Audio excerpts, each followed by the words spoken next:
អ្នកធ្លាប់ឆ្ងល់ទេថាហេតុអ្វីបានជាសត្វពីងពាងត្រូវបានភ្ជាប់នឹងសេចក្តីស្លាប់និងអាថ៌កំបាំងសត្វពីងពាងតែងតែត្រូវបានភ្ជាប់ទៅនឹងសេចក្តីស្លាប់ព្រោះប្រភេទខ្លះមានពឹសខ្លាំងដែលអាចបង្កឲ្យមនុស្សឈឺធ្ងន់ឬក្នុងករណីកម្រខ្លះអាចបណ្ដាលឲ្យស្លាប់បានដោយសារហេតុនេះមនុស្សបុរាណបានភ្ជាប់វាជាមួយគ្រោះថ្នាក់និងសេចក្តីស្លាប់សត្វពីងពាងត្បាញបណ្ដាញដើម្បីទាក់ចាប់សត្វល្អិតបន្ទាប់មកបញ្ចេញពឹសនិងស្រូបយកសារធាតុចិញ្ចឹមពីចំណីវិធីសាស្ត្រនេះធ្វើឲ្យមនុស្សខ្លះមានអារម្មណ៍ថាវាជាអ្នកប្រមាញ់ដ៏គួរឲ្យខ្លាចពីងពាងជាច្រើនរស់នៅកន្លែងងងឹតដូចជារូងឬផ្ទះដែលគេបោះបង់ចោលក្នុងអក្សរសិល្ប៍និងរឿងព្រេងវាតែងតែត្រូវបានប្រើដើម្បីបង្កើតបរិយាកាសអាថ៌កំបាំងឬគួរឲ្យភ័យខ្លាច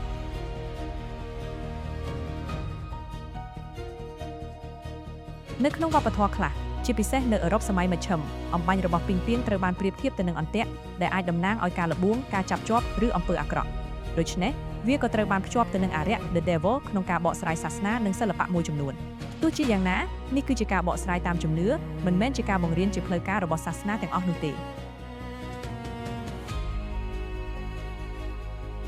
លើពីនេះទៅទៀតសត្វពីងពាងតែងតែត្រូវបានគេមើលឃើញថាជានិមិត្តរូបនៃភាពច្នៃប្រឌិតនិងការផ្លាស់ប្ដូរហើយបណ្ដាញសម្បុករបស់ពួកវាត្រូវបានផ្សារភ្ជាប់ទៅនឹងការត្បាញនិងទេវកថានៃការបង្កើតពិភពលោកនៅតាមបណ្ដាភូមិភាគវប្បធម៌ផ្សេងៗ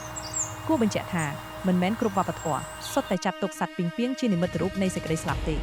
ឧទាហរណ៍នៅក្នុងវប្បធម៌អាហ្វ្រិកខ្លះនិងជនជាតិដើមអាមេរិកខ្លះសត្វពីងពាងតំណាងឲ្យប្រាជ្ញាភាពច្នៃប្រឌិតការអត់ធ្មត់និងការត្បាញវាសនាជាជាងសេចក្តីស្លាប់